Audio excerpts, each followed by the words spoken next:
नमस्कार, मैं हूं सानिया और आप देख रहे हैं डे न्यूज। खबरों की शुरुआत करने से पहले आइए एक नजर डालते हैं उन खबरों पर जो बनी है आज की सुर्खियां।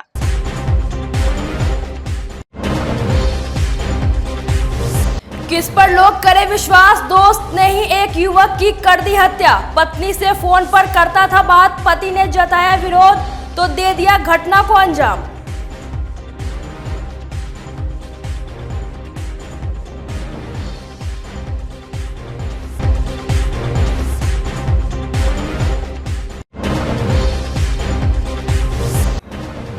एक बार फिर रेड लाइट एरिया में छापा पड़ते मच गई भगदड़। कैश और आपत्तिजनक सामान के साथ करीब 1 दर्जन सट्टेबाज गिरफ्तार।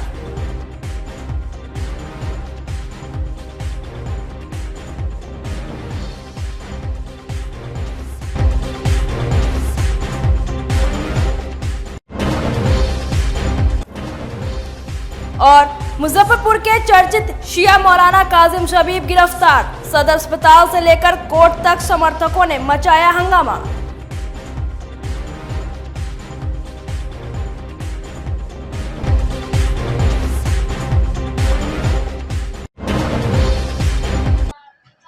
तो ये थी आज की सुर्खियां और अब खबरें विस्तार से। मुजफ्फरपुर के मीनापुर थाना क्षेत्र में एक व्यक्ति को अपनी पत्नी और दोस्त की बातचीत का विरोध करना महंगा पड़ गया। दोस्त ने चाकू से उसकी हत्या कर दी। पूरे मामले का खुलासा पुलिस ने मोबाइल, सीडीआर और मानवीय सूचना के आधार पर कर दिया है। दरअसल मीनापुर थाना क्षेत्र में 25 वर्षीय विपिन राम का शव बरामद हुआ। पुलिस ने परिजनों के बयान पर हत्या का मामला दर्ज कर लिया। मामले में एक व्यक्ति को हिरासत में लेकर उसका सीडीआर खंगाला गया। तकनीकी और मानवीय सूचना के आधार पर कार्रवाई करते हुए पुलिस ने मृतक विपिन राम के दोस्त को गिरफ्तार कर लिया। सख्ती से पूछताछ की तो पूरे मामले का खुलासा हो गया। मृतक विपिन राम का दोस्त मृतक की पत्नी से बातचीत करता था। जब मृतक को इस बात की जानकारी हुई तो उसने विरोध किया। इस पर उसके साथ हाथापाई हो गई और दोस्त ने चाकू से विपिन राम की हत्या कर दी। डीएसपी पश्चिमी अभिषेक आनंद ने बताया कि मृतक का खोया हुआ सिम भी उसके पास से बरामद किया गया है। क्या है मारा? सर झगड़ा झंझट हुआ ना, तो मेरे सीने पे चढ़ के गर्दन दबाने का कोशिश किया, तो हमने मेरे हाथ में चाकू था, वो चाकू मार दी। पत्नी से बतियाता था तुम्हारे? जी। अच्छा, कितना दिन से बातचीत करता था? ये एक सेकंड रुकिए। सर गुस्सा करेंगे यहाँ ठीक है। ये 9 तारीख को चक्की माद जो कि मीनापुर में पड़ता है, वहाँ पे एक लाश बरामद हुई युवक की, लगभग 25 साल के लगभग एक युवक की, जिसके बाद उसके परिजनों द्वारा एक 302 में केस दर्ज किया गया और प्राथमिकी के आधार पे और शक के आधार पे एक आदमी को उसमें जेल में भेजा गया। उसके बाद पुलिस ने उस पर त्वरित कार्रवाई करते हुए आगे अनुसंधान जारी रखा और इसमें तकनीकी और मानवीय संकलन को इस्तेमाल करते हुए मृतक के मोबाइल का सीडीआर और जो और डिटेल था, कैफ वगैरह निकाला गया, जिससे पता चला कि मृतक एक संदिग्ध नंबर पर बात करता था।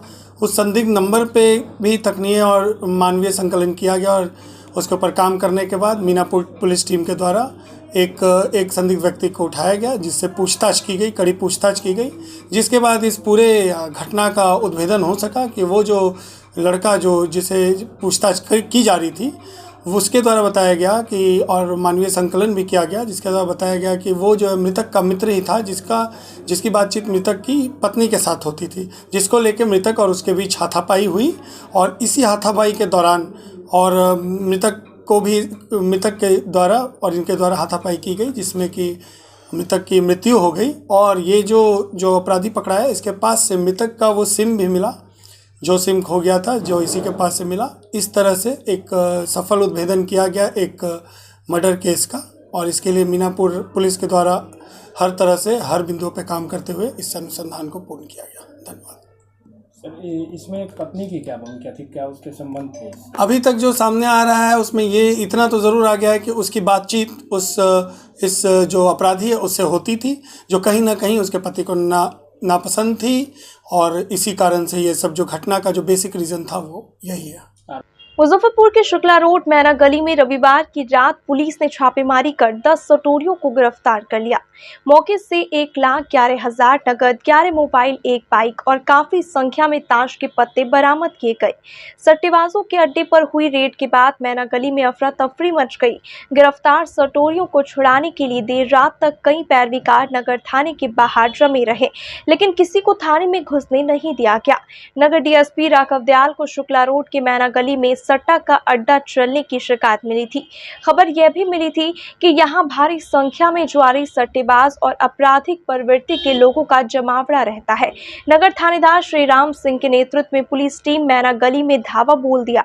चारों तरफ से घेराबंदी कर सटोरियों को दबोच लिया गया। इस दौरान पुलिस को भाग दौड़ भी करनी पड़ी।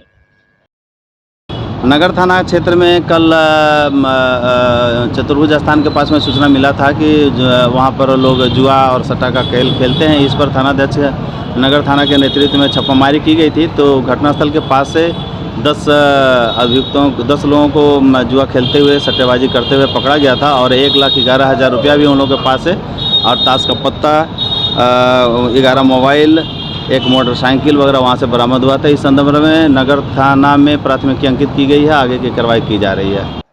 मुजफ्फरपुर के सकरा रामपुर पंचायत के हरिपुर कृष्णा गांव में लगी आग से लाखों का फसल जलकर राख हो गया।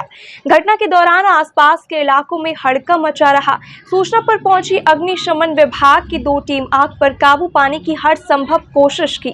रामपुर कृष्णा पंचायत के उप मुखिया विकास कुमार ने बताया कि अचानक चौर में आग लग गई। देखते ही देखते भयावह रूप ले लिया। स्थानीय लोग आग पर काबू पाने का काफी प्रयास किया, लेकिन असफल रहे। अग्निशमन विभाग की टीम मौके पर पहुंची और काफी मशक्कत के बाद आग पर काबू पाया, लेकिन खेत में लगे फसल को बर्बाद होने से नहीं बचा पाए। अभी हरिपुर कृष्ण में रामपुर कृष्ण पंचायत हरिपुर कृष्ण गांव में वार्ड संख्या 14 में आग लग गया है। आग कैसे लगा तो पता नहीं चला है, लेकिन लाखों के क्षति का अनुमान लग रहा है। मतलब कैसे लगा अभी तक कुछ जानकारी नहीं हुआ है। नाम क्या हुआ आपका? विकास कुमार, हम यहाँ उप मुखिया हैं। कौन सा पंचायत? रामपुर कृष्ण। थाना कौन है? सकरा। चौर में लगा है आग ना? चौर खरोड़ी में लगा है। अच्छा, अग्निशमन विभाग की टीम पहुंची है क्या मौके पर? जी पहुंच गए हैं। जी। अभी तक आग पर काबू पाया कि नहीं? अभी मतलब काबू हुआ नहीं है पूरी तरह से, लेकिन कोशिश कर रहा है। हुआ? हाँ, हम लोग को तो सूचना मिला कि हरपुर गांव में आग लगी हुई है। तो चौर में लगा हुआ था, जिसमें कि फसल भी थोड़ा नुकसान हो रहा है। अच्छा। तो हम लोग को बहुत प्रयास कर रहे हैं, बहुत बुझ गई है और अभी बुझा भी रहे हैं। कितनी गाड़ी पहुंची है अग्निशमन विभाग के? अभी 2 गाड़ी है, एक बड़ी छोटी गाड़ी है जो सकरा थाना में है, एक बड़ी गाड़ी जो जिला से आ रही है जो पहुँच गई है। विभिन्न मांगों को लेकर छात्र जदयू ने सोमवार को बिहार विश्वविद्यालय में आंदोलन किया। प्रति कुलपति, कुल सचिव और छात्र कल्याण अध्यक्ष से छात्र नेताओं की वार्ता हुई। प्रति कुलपति ने आश्वासन दिया कि ड्यूक छात्रावास को शीघ्र ही खोला जाए और पैट 2021 की परीक्षा की नोटिफिकेशन भी जल्द ही कर दिया जाएगा एवं अन्य जो भी मांग है उसे पूरा किया जाएगा। आश्वासन पर छात्र जदयू ने अपने आंदोलन को 1 सप्ताह के लिए स्थगित कर दिया है। छात्र जदयू के विश्वविद्यालय अध्यक्ष निकेश कुमार ने कहा कि अगर 1 सप्ताह के अंदर ड्यूक छात्रावास नहीं खोला गया या जो भी मांगे है वह नहीं पूरा हुआ तो आंदोलन को और तेज किया जाएगा। मौके पर छात्र जदयू के प्रदेश उपाध्यक्ष रंजीत राज, प्रदेश सचिव अभिषेक गुप्ता, उज्जवल कुमार, गोलू ठाकुर सहित कई अन्य छात्र नेता मौजूद रहे। लगभग 15 दिनों से आंदोलन, शांतिपूर्ण आंदोलन चलते आ रहा था। बीच में पुराने कुलपति से माननीय डॉक्टर हनुमान प्रसाद पांडे से वार्ता हुई थी, लेकिन 2 दिन का समय मिला कि हम 2 दिन में आपकी मांगों को पूरा कर देंगे। इस कारण 2 दिन के लिए स्थगित कर दिया गया था आंदोलन। फिर से जब होली की छुट्टी के बाद विश्वविद्यालय खुला है तो हमारी कोई भी मांगों को पूरा नहीं किया गया। उसके बाद होली छुट्टी के बाद हम लोग फिर से आंदोलन की शुरुआत किए। आज हम लोगों का वार्ता प्रोवीसी कुल सचिव महोदय के समक्ष वार्ता हुआ है। प्रोवीसी महोदय ने बताया कि हम सभी मुद्दों को लेकर नए कुलपति को अवगत कराएंगे और कल या परसों में वो आएंगे तो उनके सामने आप सभी लोगों को बुलाकर सभी मुद्दों से वार्ता होगी।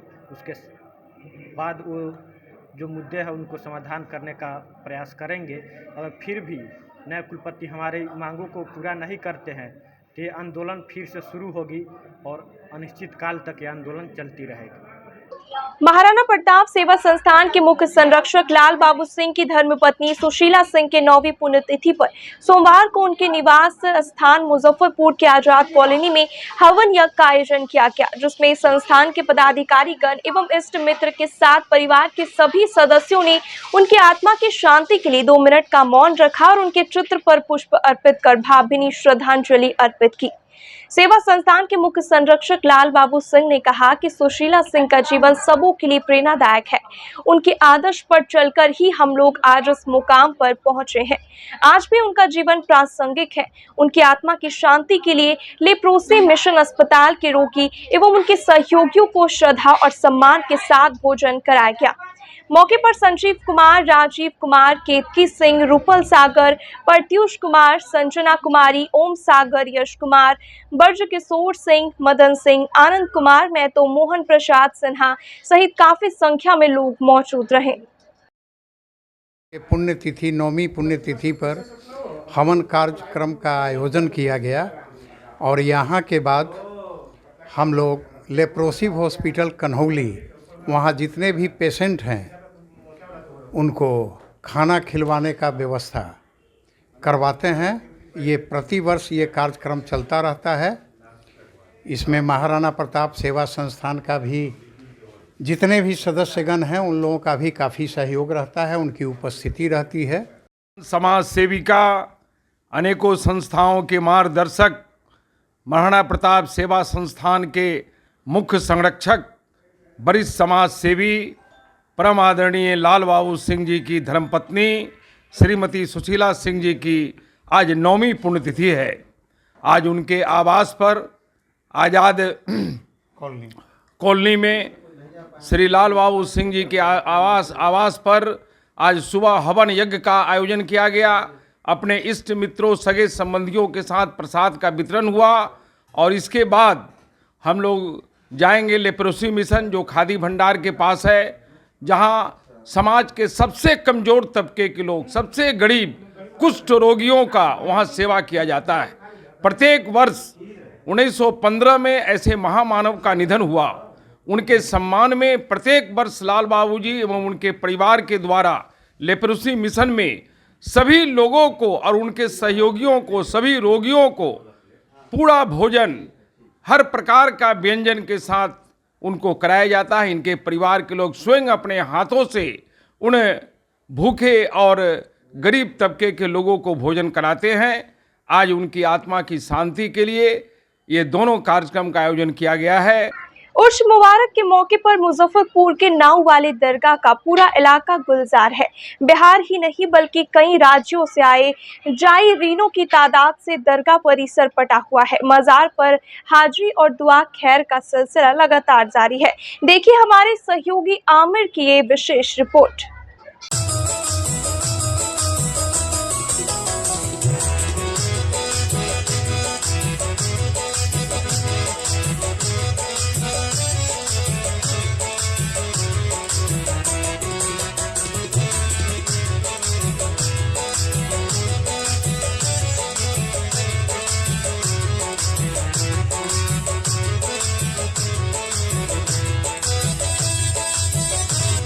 तेरे दर पे आने से पहले मैं बड़ा कमजोर होता हूँ, पर तेरी दहलीज को छू लेते ही मैं कुछ और हो जाता हूँ। तेरे दर से आज तक कोई खाली हाथ ना लौटा है, ना लौटेगा। हर साल की तरह इस साल भी मुजफ्फरपुर के कांटी कोठिया मजार का 55वां सालाना उर्स मुबारक बड़ी ही धूमधाम से मनाया जा रहा है। बिहार के साथ साथ यूपी, दिल्ली, मुंबई और नेपाल से अकीदतमंदों की बड़ी तादाद दरगाह पहुंचकर हजरत इस्माइल शाह वारसी की मजार पर चादर पोशी कर रहे हैं। 3 दिनों तक चलने वाले सालाना उर्स में पूरा मजार परिसर जायरीन से पटा हुआ है।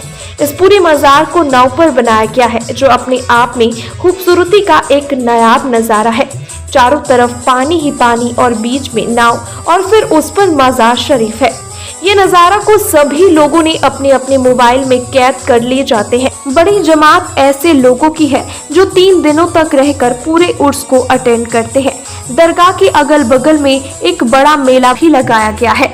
जिसमें एक से बढ़कर एक झूला का लोग आनंद ले रहे हैं। इसके साथ ही इस इलाके में चांद तारा वाला पापड़ी, मेवा वाला हलवा की खुशबू से पूरा इलाका सुगंधित हो रहा है।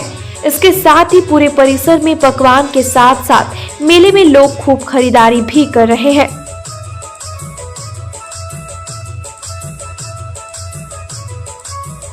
मुजफ्फरपुर जिले के कांटी में प्रसिद्ध कोटिया मजार पर इस वक्त हम मौजूद हैं और देखिए तस्वीरों में आज जो उर्स है, उर्स का दूसरा दिन है और जो ज़ायरीन है मज़ार पर जो ज़ियारत करने के लिए यूपी, बिहार, मुंबई, दिल्ली, पश्चिम बंगाल समेत कई राज्यों से जो ज़ायरीन आए हैं उनको तस्वीरों के माध्यम से आप देख सकते हैं किस कदर हजारों हजार की संख्या में यहाँ पर भीड़ है। लोग यहाँ पर ज़ियारत करने के लिए इस्माइल साहब के मज़ार पर आए हैं और शाम का समय है। देखिए मज़ार को किस तरह से सजाया गया है, जगमग जगमग करता ये मज़ार का सीन है, ये खूबसूरत नज़ारा है। सबसे बड़ी बात है इस मज़ार को नाव पर बनाया गया है। तस्वीरें बयां कर रही है कि जो नज़ारा है वो किस कदर खूबसूरत नज़ारा है। यही नज़ारा को कैद करने के लिए लोग दूर दूर से आते हैं और अपने मोबाइल में कैद करते हैं। देख सकते हैं खासकर ग्रामीण इलाकों से भी जो महिलाएं हैं वहाँ पर आकर 3 दिनों का चिल्ला लगा रही हैं और जो इनकी जो मांगे, जो मुरादें हैं वो यहाँ पे पूरी होती है और दरगाह पे चादरपोशी की जाती है। कांटी स्थित कोठिया मजार पहुंचकर हजरत इस्माइल शाह बारसी के दरगाह से आज तक कोई खाली हाथ नहीं लौटा है। बिहार के साथ साथ कई राज्यों से आए ज़ायरीनों का कहना है कि हजरत इस्माइल बारसी के मजार पर जाकर जो भी सच्चे दिल से दुआ मांगी जाती है वह दुआ कबूल होती है। बेतिया से ज़ायरीन नरगिस खातून कहती है कि उनको बेटा नहीं था, लेकिन इस मजार पर आकर उन्होंने दुआ की और कुछ ही दिन के बाद उनके घर में एक चिराग आ गया। इसके साथ ही कई आइन है जिनका मानना है कि मजार शरीफ पर आकर जो भी सच्चे दिल से मांगा जाए वह जरूर पूरा होता है। दरगाह शरीफ पर आए अकीदतमंदों से जब हमने बात की तो सभी ने अपने अपने बारे में बताया। कांटी मजार पर आए लोगों ने क्या कुछ कहा आप खुद सुनिए।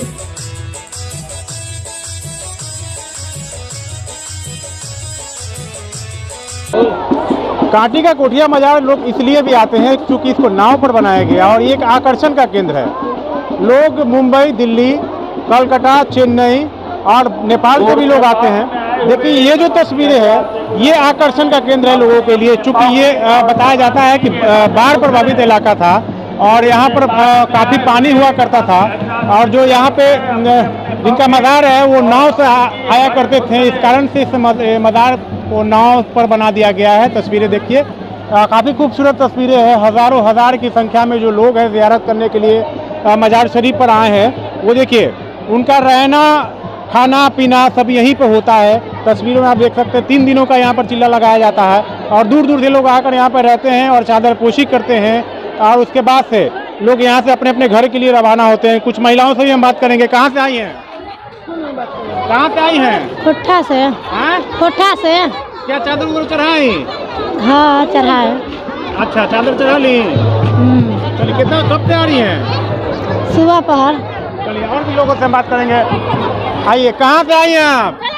सुगौली से। हैं? सुगौली से। सुगौली से बेतिया जी। कब से आ रही हैं? बहुत दिन से आ रहे हैं। बहुत दिन से आ रही हैं। चादर उधर चढ़ाई हैं? जी। क्या मान्यता है? कुछ मुराद पूरा हुआ यहाँ से? कहाँ से आई हैं? मझौलिया से। मझौलिया से। चादर उधर चढ़ाई? हाँ। और भी लोग हैं उनसे भी हम बात करेंगे। जो लोग यहाँ पे जो ज़ायरीन हैं, जो लोग चादरपोशी करने के लिए पहुँचे हैं, उनसे भी हम बात करेंगे और उनसे भी हम जानने की कोशिश करेंगे कि इस मज़ार का क्या मान्यता है। काफ़ी संख्या में देख सकते हैं ये जो महिला है यहाँ पे, वो यहाँ पे आई है दूर दराज से। कहाँ से आई है? कहाँ से आई हैं? हम मच्छरगामा से। अच्छा किस जिले में पड़ता है? मधियाई जिला। अच्छा क्या मान्यता है इस मजार का? इस्माइल पीर। अच्छा चादर उधर चढ़ाई हैं? जी भैया। कुछ मुराद पूरा हुआ है? जी। क्या पूरा हुआ? पोता बेर है। पोता हो गया? कब हुआ पोता? ओ 2 साल हो गए। चादर उधर चढ़ाई फिर? हमेशा आती हैं? हाँ 5 साल बेटा भेल तो वही। अच्छा तब से ठान ली कि हमेशा आना है मजार पर?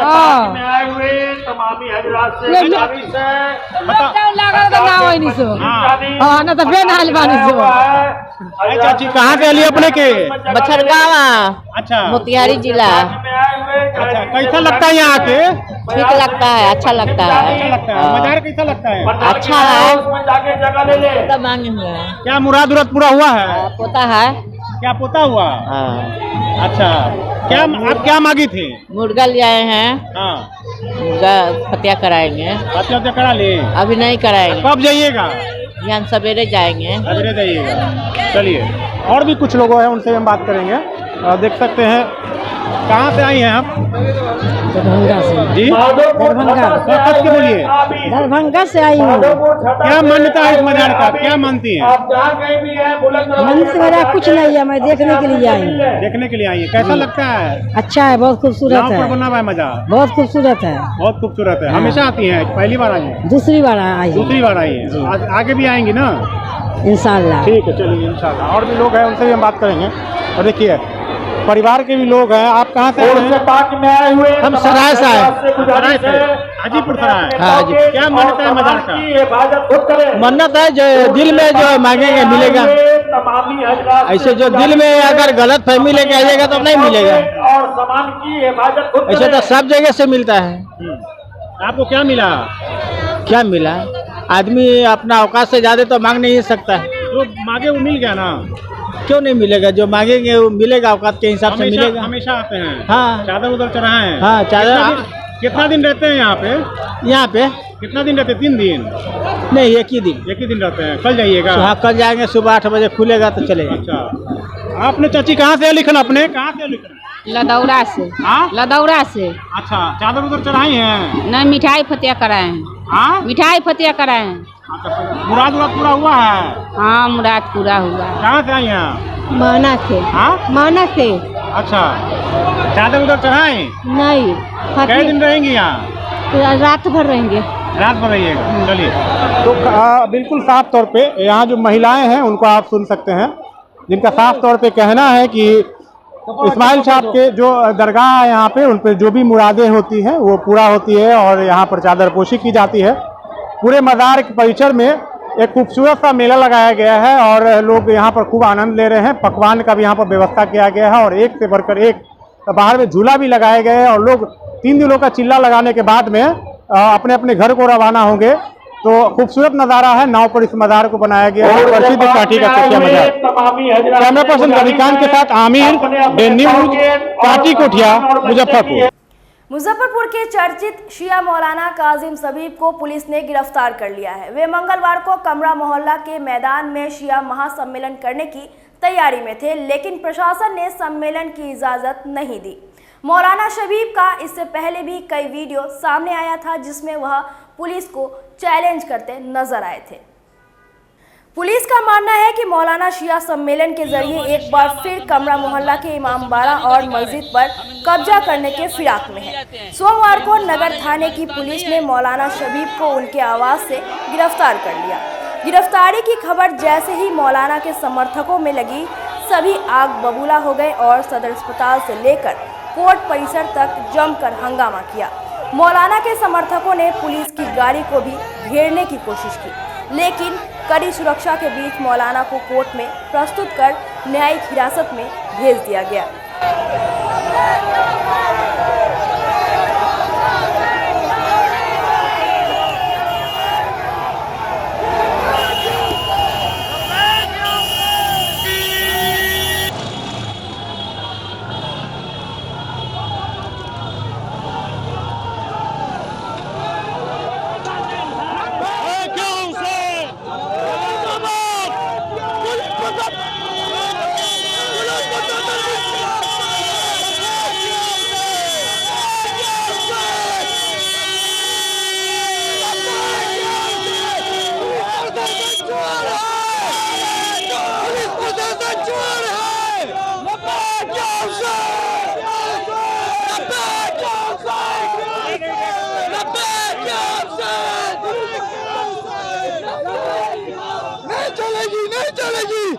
पुलिस प्रशासन की दादागिरी नहीं चलेगी, ये दादागिरी है, नहीं चलेगी, नहीं चलेगी। हमारे मौलाना उठा के लेके ये लोग, ये दादागिरी नहीं चलेगी थी।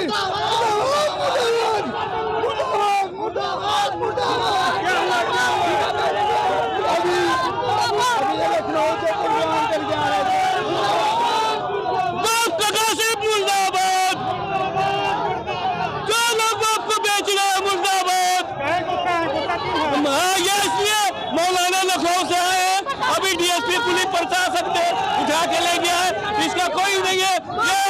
ये अफजल अब्बास ने ये काम करा है और आरिफ राजा जो है इस टाइम वो कर रहा है ये काम। ये सब ये जान से करवाया गया है।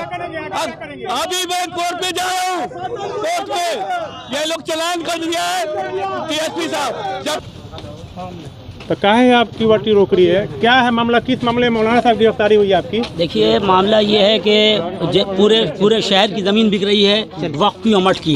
भूमाफिया इसमें मुलविस है। भूमाफिया, हम कल शिया महासम्मेलन कर रहे थे और वो प्रोग्राम नहीं कराने देने के लिए कि भूमाफियाओं के चेहरे से नकाब उतरेगी, कहाँ कहाँ ज़मीन बिकी है, उस सिलसिले में ये है।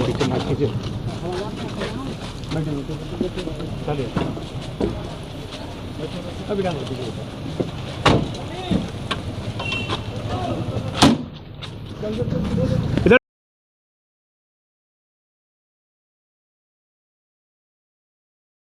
हजार हफ्ते के तैयार अगर गरीबों का हाल बचाते हैं।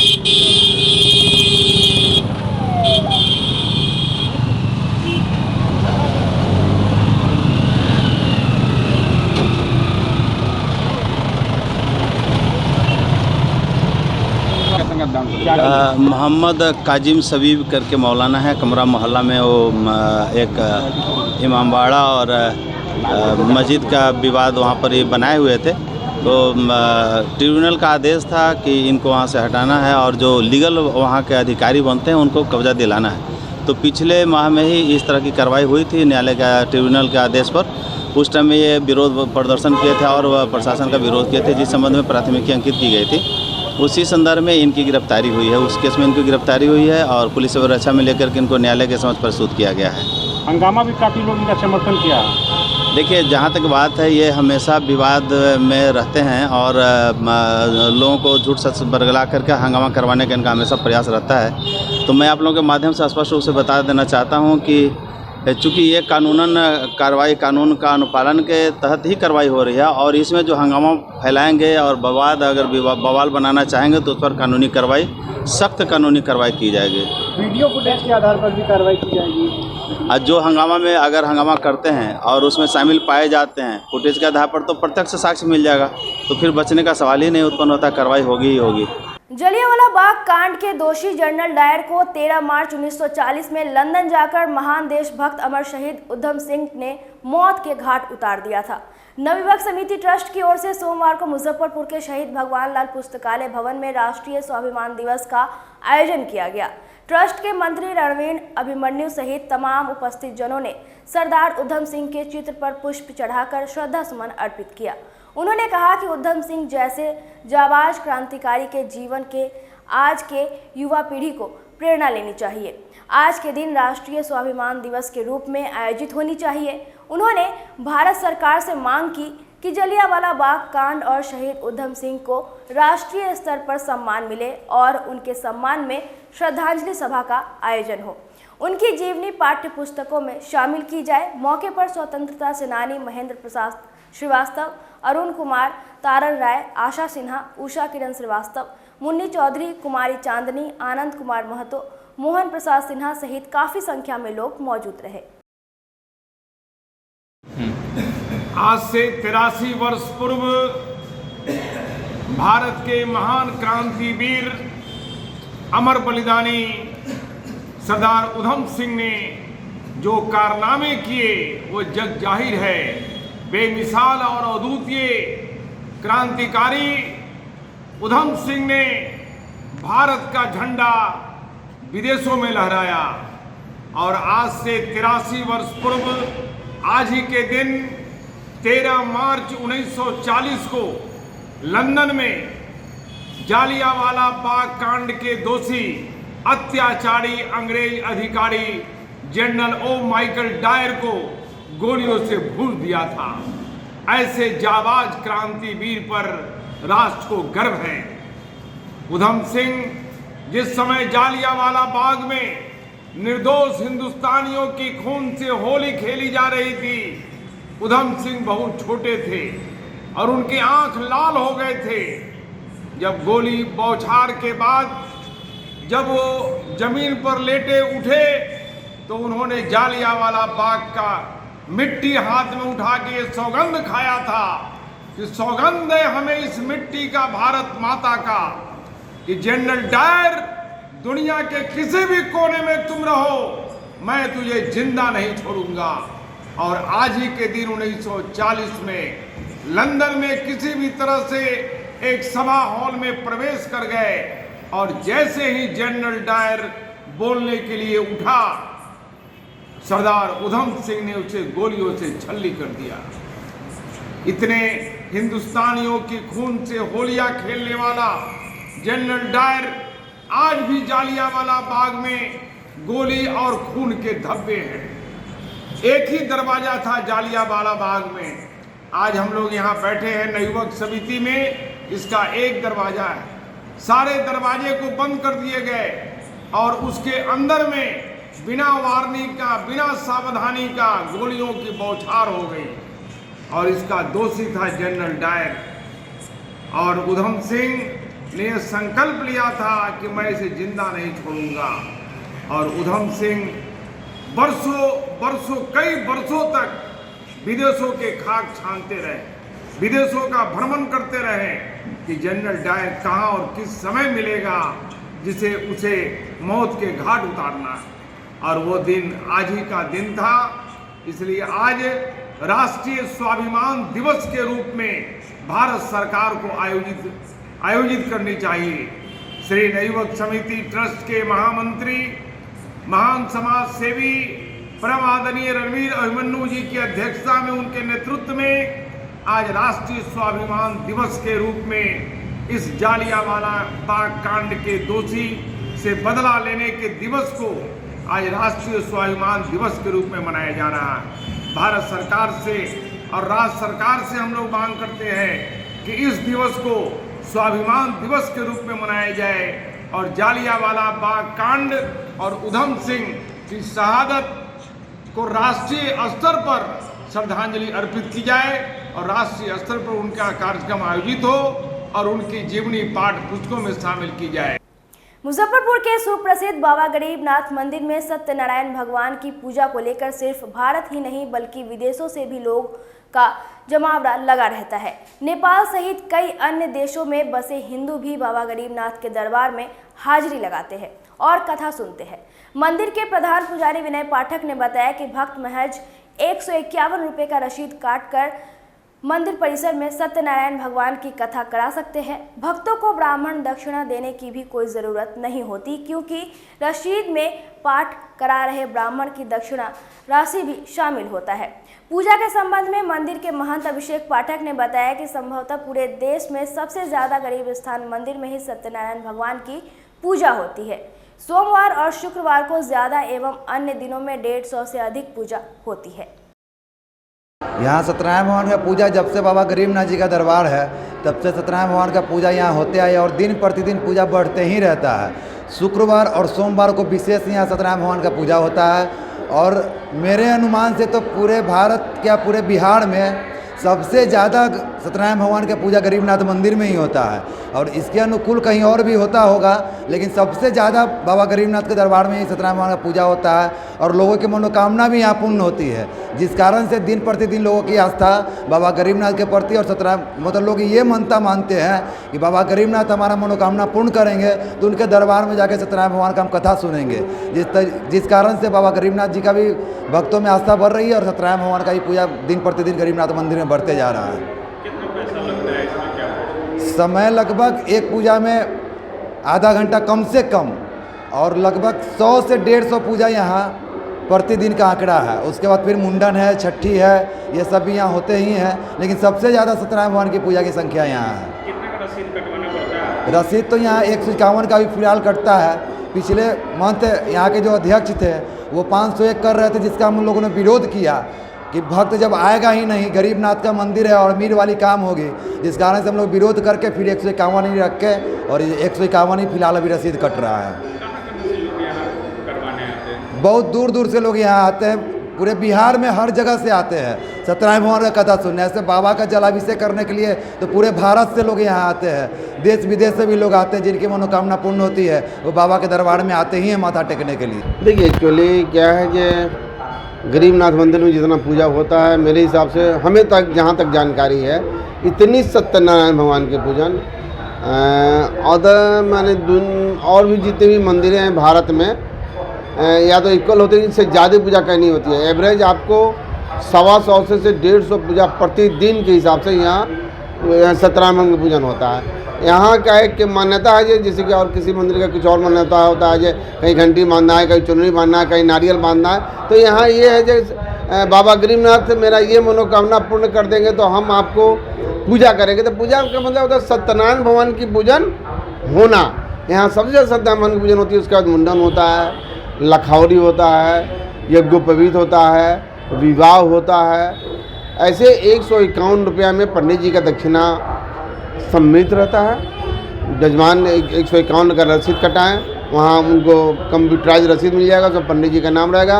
वो पंडित जी के साथ में जाके आप पूजा कराएं। अगर पंडित जी आपसे ज़बरदस्ती पैसा मांगते हैं तो इसके लिए भी कार्रवाई हम लोग तुरंत करते हैं। कहाँ से लोग आते हैं यहाँ पे करवाने? हम बिहारी नहीं, यूपी नहीं, नेपाल भी कहते हैं। बहुत जो यहाँ से जाके लोग अमेरिका जो बस जाते हैं, वो भी अगर दीपावली और होली छठ में आते हैं तो वो भी आते हैं बाबा का गरीबनाथ की पूजा करने। अभी आप जाके देखेंगे तो बाबा गरीबनाथ के यहाँ पूजा करने वाले बहुत मिल जाएंगे जो बाहर से आए हैं, दिल्ली से आए हैं, कलकत्ता से आए हैं या दूसरे जगह से आए या विदेश से आए, जो छठ में या होली में आते हैं वो भी जाके पूजा करते हैं बाबा का। सत्यनारायण भगवान पूजा में क्या कुछ लगता है, क्या कुछ आप देखिए बहुत ज़्यादा पूजा की सामग्री नहीं है। आप छोटा मोटा अगर पूजा करना चाहते हैं तो 100 रुपये का सामान मिल जाता है। उसमें आप सारा पूजा कर लें और रसीद कटवा लें। और बृहद करना चाहते हैं तो 10,000 रुपये भी कम पड़ेगा पूजा के लिए। तो ये श्रद्धा की बात है, लेकिन मिनिमम आपको 250-300 में बाबा की पूजा आप आराम से कर सकते हैं। ज़्यादा भीड़ किस दिन रहता है पूजा कराने के? देखिए सबसे ज़्यादा भीड़ होता है सोमवार और शुक्रवार को, और बुध को और रविवार को भी भीड़ होती है, लेकिन कम भीड़ होती है।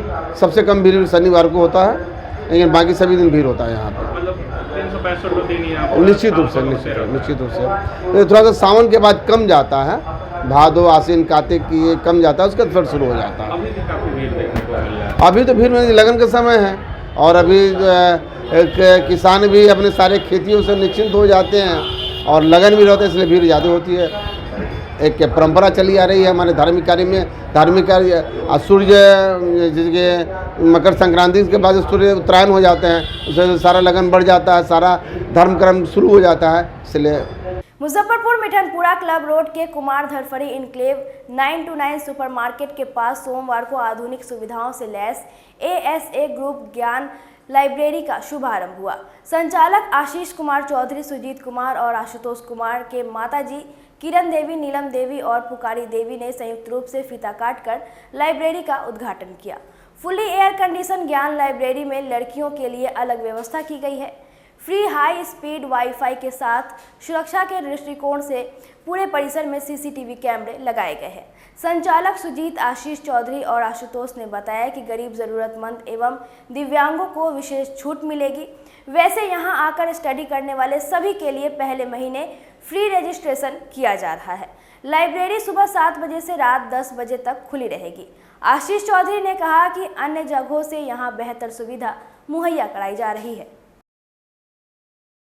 आज हमारे ज्ञान लाइब्रेरी का उद्घाटन धरकरी इनक्लेव 929 सुपरमार्केट के बगल में हुआ है। हमारे यहाँ फिजिकली चैलेंज बच्चों के लिए स्पेशल व्यवस्था है, उनको स्पेशल डिस्काउंट हम लोग देंगे। फुल्ली रजिस्ट्रेशन फ्री रहेगा फर्स्ट मंथ सभी बच्चों के लिए। और जो फिजिकली चैलेंज बच्चे हैं ना, उनको हम लोग कुछ देंगे अलग से डिस्काउंट। कुछ गर्ल्स हमारे आएंगी, उनके लिए अलग safety of point of view से CCTV कैमरा वगैरह है हमारे यहाँ। हॉट एंड कोल्ड वाटर है हमारे यहाँ, वाईफाई फ्री है हमारे यहाँ। Thank you. लाइब्रेरी का उद्घाटन हुआ है आज 929 के बगल में धरफड़ी मार्केट में। यहाँ बच्चों के लिए स्पेशल पूरा इन्वायरमेंट क्रिएट किया गया है। पढ़ने के लिए सेल्फ स्टडी है, सेपरेट स्पेस है बॉयज़ गर्ल्स के लिए, RO कोल्ड हॉट वाटर है, वाईफाई हाई स्पीड है। परफेक्ट इन्वायरमेंट है जो बच्चे पढ़ने के लिए व्यू से आते हैं, कोई डिस्ट्रैक्शंस नहीं है। जी आज ज्ञान लाइब्रेरी का उद्घाटन हुआ है इनक्लेव धरफड़ी इनक्लेव में 99 सुपरमार्केट के अपोजिट फर्स्ट फ्लोर पे। Great place for self study wide of all distraction. Open 7 AM to 10 PM। Fully air conditioned है। सेपरेट स्पेस फॉर गर्ल्स है, फ्री हाई स्पीड वाईफाई मिलेगा, और कोल्ड और hot water की व्यवस्था है यहाँ पे, पीसफुल इन्वायरमेंट मिलेगा। बाकी किसी भी अन्य जो संस्थान है, शिक्षण संस्थान, उससे बेहतर यहाँ पे पीसफुल माहौल मिलेगा आपको। कोई किसी भी प्रकार की कोई भी डिस्टर्बेंस आपको नहीं देखने को मिलेगा, और सीसीटीवी सर्विलेंस है, फ्लेक्सिबल शिफ्ट्स आपको मिलेगा, सेपरेट वॉशरूम है फॉर बॉयज़ एंड गर्ल्स, और 100 सीट्स की यहाँ व्यवस्था की गई है। और बाकी आप घर पे पढ़ेंगे उस माहौल के अकॉर्डिंगली, और यहाँ पढ़ने में काफ़ी बेहतर आपको देखने को मिलेगा। गर्मी आ रही है उसके लिए पूरी एयर कंडीशन हम लोग रखे हुए हैं, व्यवस्था आकर देख सकते हैं आप, और इंक्वायरी भी आप कर सकते हैं, फीस स्ट्रक्चर आप आकर देख सकते हैं। मुजफ्फरपुर में मोंगिनीज ने अपने छठे ब्रांच का शुभारंभ किया है। सोमवार को ब्रह्मपुरा प्रसाद हॉस्पिटल के निकट मोंगिनीज केक शॉप का उद्घाटन शिशु रोग विशेषज्ञ डॉक्टर अरुण शाह ने फीता काटकर किया। इस मौके पर मोंगिनीज फ्रेंचाइजी के बिहार मार्केटिंग हेड रंजन भी मौजूद रहे। बर्थडे हो या किसी भी पार्टी में मोंगिनीज केक के स्वाद की एक अलग ही पहचान है। शॉप के प्रोप्राइटर ज्ञानेंद्र गौरव ने बताया कि मोंगिनीज अपने कस्टमर को 100% veg cake, pizza, burger, patties एवं बेकरीज के सभी आइटम उपलब्ध करा रही है। शुभारंभ के मौके पर हम इन लोगों को बधाई देते हैं, शुभकामनाएं देते हैं कि मतलब अच्छी क्वालिटी का केक जो है मुजफ्फरपुर वालों के लिए उपलब्ध हो। और बहुत बड़ा मार्केट है मुजफ्फरपुर शहर, और मुझे जानकारी मिली कि ये 1956 से ये ब्रांड है जो कि बॉम्बे में शुरू हुआ था, और 6 साल से बिहार में ये कार्यरत है। मुजफ्फरपुर में पहली बार शायद इसका सेंटर शुरू हुआ है। तो मैं तो ये समझता हूँ कि अगर शहर में खाने वालों की संख्या, केक खाने वालों की संख्या या उससे मिलता जुलता सामान, काफ़ी लोग की डिमांड बढ़ी है। आप क्वालिटी पर फोकस करेंगे।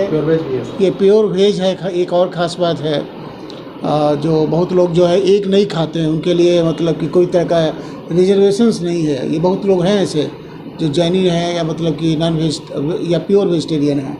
तो आप लोग को बस हम तो यही कहेंगे कि क्वालिटी पर और प्राइस पर हमेशा मतलब ध्यान रखेंगे। अपनी क्रेडिबिलिटी को इम्प्रूव करना है। ग्रेजुअली धीरे धीरे मार्केट बढ़ेगा। बहुत बहुत शुभकामना, बहुत बहुत आभार, बहुत बहुत धन्यवाद।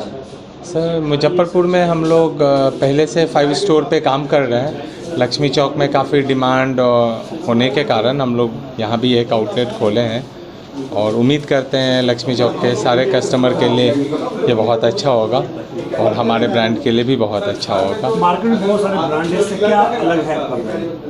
सर, मार्केट में सारे ब्रांड हैं, सारे अच्छे हैं। हम लोग एक्चुअली फ्रेश केक्स को फोकस करते हैं, और बेकरी के जो मैक्सिमम रेंज पे हम लोग काम कर रहे हैं वो सारे ब्रांड नहीं कर पा रहे हैं, तो ये बेनिफिट हम लोगों को मिलता है। हाइजीन का कितना ख्याल रखा जाता है? सिंगल किचन पूरे बिहार में है, और उसी एक किचन से पूरे बिहार में सारे जगह सप्लाई होता है, तो हाइजीन पे इसलिए बहुत कंट्रोल रहता है। हमारे आउटलेट में कोई केक नहीं बनाना, कुछ भी नहीं बनाना। आप इस केक शॉप को आप एक रिटेल काउंटर ही समझिए। कस्टमर के लिए क्या खास लेके आए हैं? कस्टमर के लिए हम लोग 100% प्योर वेज केक्स है, और कुकीज़ है, बेकरी का सारा रेंज है, बर्गर, पैटीज़, पिज़्ज़ा, और आने वाले 3-4 महीनों में हम लोग बहुत सारे प्रोडक्ट पे काम कर रहे हैं, और वो भी प्रोडक्ट जल्दी ही लॉन्च हो जाए। Hello, thank you. आप लोग हमारे ओपनिंग में आए। हमारा मोंगिनीज का 6th आउटलेट है मुजफ्फरपुर में, जो कि इसका ओपनिंग हमारे अरुण शाह सर जो मेरे सामने ही हैं उन्होंने ही किया है। ये ब्रह्मपुरा में है, ब्रह्मपुरा में प्रसाद हॉस्पिटल के जस्ट बगल में है।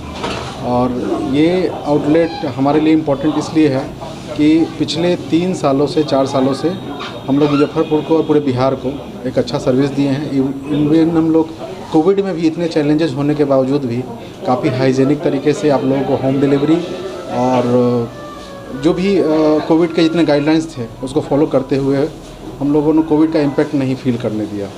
तो ये लगा कि इस कंपनी को और बढ़ाना चाहिए और आगे, और हमने एक 6ठा आउटलेट यहाँ पे खोला है। और इसमें सबसे बड़ा बेनिफिट ये है कि इसके सारे केक्स जो हैं वो आपके प्योर वेज मिलेंगे। ये शॉप सुबह 8 AM से लेकर रात को 10 AM तक ये शॉप ओपन रहेगी आप लोगों के सर्विस में। और इस आउटलेट का सबसे अच्छा बेनिफिट ये है कि जो भी मुजफ्फरपुर के आउटसाइडर्स हैं, जो मतलब कि कांटी साइड के हैं या बिसंजय सिनेमा साइड के हैं, उनके लिए इजीली एक्सेसिबल हो गया, क्योंकि ये शहर के ट्रैफिक से थोड़ा सा बाहर है। ये पहले लोगों को शहर के ट्रैफिक के अंदर आना पड़ता था इसको लेने के लिए, अब ये आप लोगों के लिए जो शहर के आउटस्कर्ट्स में रहते हैं उनके लिए काफ़ी इजीली एक्सेसिबल हो गया। थैंक यू, यही बोलूँगा मैं। मुजफ्फरपुर के new 0 mile Gayatri palace hotel के पास स्थित उत्कर्ष क्लासेस के छात्र छात्राओं ने CTET परीक्षा में जबरदस्त सफलता प्राप्त की है। संस्था के छात्र कमलेश कुमार ने 130 अंक प्राप्त किया है, वहीं रोशन कुमार ने 126, प्रवीण कुमार ने 123, संतोष और सुमित कुमार ने 122 और नेहा ने 115 अंक प्राप्त किया। उत्कर्ष क्लासेस के 750 छात्र छात्राओं में करीब 700 ने सफलता प्राप्त की है। कई छात्र तो पहली बार में ही सफल हो गए। छात्र छात्राओं ने अपनी सफलता का श्रेय संस्थान के निदेशक मंडल के अशोक कुमार और भोगेंद्र कुमार को दिया।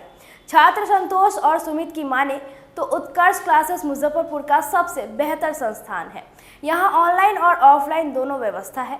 निदेशक अशोक कुमार ने बताया कि इस बार 92% रिजल्ट आया है और पिछले 10 वर्षों से इसी तरीके का परिणाम आता रहा है। वहीं भोगेंद्र कुमार ने छात्रों के उज्जवल भविष्य की कामना करते हुए बताया कि संस्थान की दोनों शाखाएं हमेशा फुल रहा है। इस बार 750 में से 700 बच्चे सफल हुए हैं। 3-4 महीने की तैयारी पे मैंने स्कोर फर्स्ट अटैम्प्ट में 115 स्कोर किया है और मैं अपना जो 115 स्कोर है वो उसका क्रेडिट मैं अपने दोनों टीचर्स को देना चाहूँगी, मिस्टर अशोक कुमार और मिस्टर भोगेंद्र सर को। स्टडी कैसे करते थे, कितना टाइम पढ़ते थे? स्टडी मैं बहुत ज़्यादा टाइम नहीं दे पाती थी, बट कोचिंग में जितना भी समय देती थी मैं सर का जो भी सर लेक्चर देते थे अच्छे से सुनती थी और मोटिवेशन बहुत वर्क करता है। सर लोग जो मोटिवेट करते हैं मेन बच्चों में कॉन्फिडेंस बिल्ड करते हैं, वो कॉन्फिडेंस था मेरे अंदर कि मैं हर हाल में इसको क्रैक करूँगी।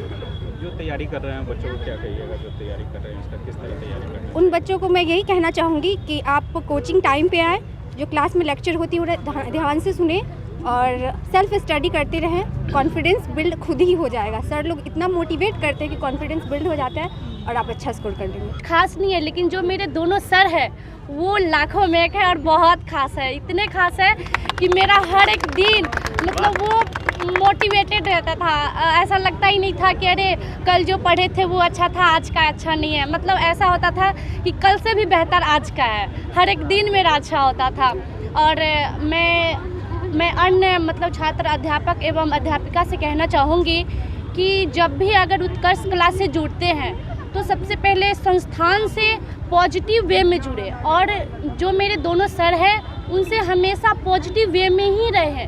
सर की जो बात है, लेक्चर है क्लास में, उनको गौर से सुने। अगर आप गौर से उस चीज़ को सुन लेते हैं तो आप सफल हैं। लेकिन अगर आप टॉपर करना चाहते हैं तो वही बात को आप अपने कॉपी में जाकर के वहाँ नोट कर लीजिए। इसके अलावा मैंने कुछ तैयारी कहीं से भी नहीं, न ऑनलाइन वीडियोस, न कोई सर, न कोई कोचिंग नहीं, क्योंकि मैंने अगस्त से पहले जाना ही नहीं था कि सीटेट होता क्या है। बस 3 महीने की मेरी तैयारी है।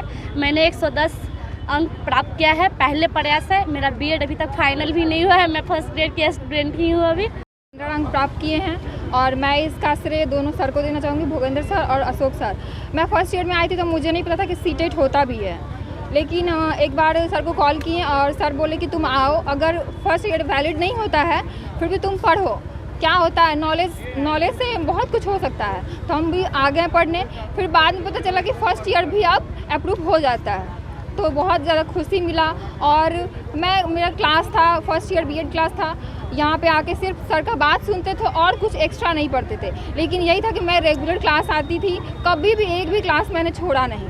सर की दोनों सर की बात सुने, दोनों सर के पढ़ाने का जो तरीका है बहुत ही ज़्यादा अच्छा है। मैंने इतने सारे संस्थान देखे हैं, आगे पीछे ही पढ़े हैं बहुत सारे, लेकिन ये दोनों जैसे टीचर कोई टीचर नहीं है। इतना अच्छा समझाते हैं, तोड़ के बातों को समझाते हैं, बच्चों को इतना ज़्यादा अप्रिसिएट करते हैं, बहुत ज़्यादा। देखिए मेरा फर्स्ट अटैम्प्ट था, फर्स्ट अटैम्प्ट में ही 122 का स्कोर रहा। उत्कर्ष क्लास से ही हमने तैयारी किया और अशोक सर, भोगेंद्र सर के मार्गदर्शन में ही बहुत अच्छे से हमारी तैयारी हुई और इनकी स्ट्रेटजी को ही फॉलो करते गए। जो भी क्लास में बताया गया हम लोगों को, जैसे मॉक टेस्ट लगाना है, किस प्रकार टेस्ट होना है, और यहाँ पे बहुत बेहतरीन तरीके से समझाया जाता है। किनका सहयोग रहा, किसको श्रेय देना चाह रहे हैं? हम अपने गुरुदेव दोनों अशोक सर और भोगेंद्र सर को पूरा श्रेय देना चाहेंगे। मुजफ्फरपुर में जितने भी कोचिंग है, सबसे अच्छा जो हम कहेंगे एक रिजल्ट क्रिएटर उत्कर्ष क्लासेस है। कितने देर स्टडी करते थे? हम स्टडी तो फरवरी में ज्वाइन किए थे, पिछली फरवरी में, और उसके बाद भी घर पे भी एक्स्ट्रा टाइम अपना क्लास से जाने के बाद घर पे स्टडी करना, क्योंकि आपको कोचिंग सिर्फ गाइडेंस देगा, उसके बाद उस सर के गाइडेंस को आपको फॉलो करना भी होगा घर पे। आप सेल्फ स्टडी भी मायने रखता है, तब जाके आप हाई स्कोर कर सकते हैं। जो छात्र तैयारी कर रहे हैं उसको क्या कुछ कहिएगा, किस तरह तैयारी करना चाहिए? उन छात्रों को तो हम ये कहेंगे कि आप एक स्ट्रेटजी को फॉलो करिए और एक अपना गुरु को बिल्कुल बनाइए। आप ऑनलाइन कोचिंग बहुत होगा, लेकिन ऑफलाइन कोचिंग का एक अलग ही इम्पैक्ट करता है बच्चे के ऊपर। आप यहाँ पे एटमॉस्फेयर मिलता है, उस एटमॉस्फेयर में खुद को ढालते हैं और आपके टीचर्स मिलते हैं, क्लासेस होते हैं, टेस्ट होगा, तो एक जो आप प्रेशर एग्ज़ाम में देना देखते हो, वो प्रेशर आपको यहाँ पे जो संडे को टेस्ट होता है उसमें आपके लिए नॉर्मल हो जाएगा, क्योंकि यहाँ पे हर एक संडे को आपको टेस्ट लिया जाएगा, जिस टेस्ट में आप स्कोर हाई करेंगे और वही आपका स्कोर जो आप कोचिंग में करते हैं, सेम वही स्कोर आपका सीटेट में भी देखने को मिलता है। सबसे पहले मेरा नाम संतोष कुमार हुआ, और सर तैयारी का बात हुआ, सबसे बड़ा यहाँ गाइडेंस होता है। कोई भी कोचिंग हो जहाँ गाइडेंस अच्छा मिलता है वहाँ पर रिजल्ट आता ही है। और इस कोचिंग का सबसे बड़ा जो मतलब इम्पोर्टेंट जो पार्ट है सर, इस दो सर का जो मतलब गाइडेंस है, और सबसे पहला बात जो मतलब तैयारी होता है सर, उसमें अपना भी मेहनत होता है सर। श्रेय किनको देना चाहिए? श्रेय सर अशोक सर और भोगेंद्र सर दोनों को सर बहुत ज़्यादा सर इम्पोर्टेंट है। चलिए सर, सबसे पहले आपको धन्यवाद आपके चैनल के माध्यम से, और शहरवासियों को और जो भी हमारे लर्नर्स जो भविष्य के शिक्षक बनना चाहते हैं उनके लिए भी एक प्रेरणा भरी बात होगी। हमारी संस्थान जो उत्कर्ष क्लास मुजफ्फरपुर से आप जानते हैं, इसमें बच्चों की जहाँ तक बात है, हमारे दोनों ब्रांच फुल होते हैं। काउंटिंग किया जाए तो 750 प्लस स्टूडेंट था, जिसमें से 700 के करीब रिजल्ट है। तो इसमें हम ये कह सकते हैं कि 92 पॉइंट प्लस ही रिजल्ट है और बेहतर है। और हमारे जितने भी लर्नर्स थे वो संस्था के प्रति बहुत ही अपनी उत्कृष्टता दिखाए हैं, और उत्कर्ष क्लास हमेशा इनके उत्कृष्ट भविष्य की कामना भी करेंगे। और इसी के साथ हम और जो भी लोग जुड़ना चाहेंगे उनको हम बताएंगे कि आप बस वन टाइम एक बार आप आएँ, और आपके संस्थान में आने के बाद आपको लगेगा कि I can do this work, no it's impossible, that's all possible. इस बार सीटेट का परिणाम आया है। परिणाम के बाद काफ़ी खुशी हो रही है, छात्र मिल रहे हैं लगातार। संस्थान से लगभग 92% से अधिक रिजल्ट हुआ है। हर वर्ष कोई रिजल्ट जो आया है, ये इस वर्ष की नहीं, विगत 10 वर्षों से ये संस्थान चल रही है और लगातार इस प्रकार का परिणाम आ रहा है। परिणाम का वजह है कि ये भीड़ का एक कारण देख पा रहे हैं। किस तरह तैयारी करवाते थे? तैयारी के लिए हमने बनारस हिंदू विश्वविद्यालय से अपनी पढ़ाई की है, वहीं से हमने अपना यूजी और पीजी के लिए जो भी चीज़ें हैं किया, और बीएड हमने वहीं से किया है। पटना विश्वविद्यालय से हमने एमएड किया है। उसका भरपूर टीचिंग में हम उपयोग करते हैं। पेडागोजी के लिए मैं शिक्षा शास्त्र के रूप में बच्चे हमें पहचानते हैं, और हमारे सहयोगी भोगेंद्र कुमार संस्कृत विषय के विशेषज्ञ हैं, जो कि दोनों विषय को हम लोग अपने से दोनों टीचर गाइड करते हैं बच्चों को, और परिणाम प्रतिवर्ष काफ़ी बेहतर ढंग से हो पाता है। जो छात्र तैयारी कर रहे हैं इसका, उसको क्या कुछ संदेश रहेगा? छात्र जो रेगुलर आते हैं, सफलता का पहला मूल मंत्र है रेगुलरिटी। जो विद्यार्थी रेगुलर हो गया, उत्कर्ष में इनरोल हो गया, वो सफल हो गया। इसका सारा बच्चे के मेहनत और टीचर के गाइडेंस में जो बच्चे चलते हैं वे काफ़ी आगे चले जाते हैं। यही हम कहना चाहते हैं। काफ़ी भीड़ देखने को मिल रहा है। भीड़ का एक ही वजह है कि रिजल्ट काफ़ी हुआ है, तो निश्चित तौर पर स्वाभाविक होगा कि भीड़ होगा। सीटेट परिणाम जैसे ही होता है तो मुजफ्फरपुर में एक टैग है, और ब्रांड जो अपना बना हुआ है उत्कर्ष का, इसी का ये परिणाम है। काफ़ी उत्साह है जी, काफ़ी खुश हो रहा हूँ मैं। आज की खबरों में बस इतना ही। कल फिर मिलेंगे कुछ नई खबरों के साथ। तब तक के लिए डे न्यूज़ परिवार को दीजिए इजाजत। नमस्कार।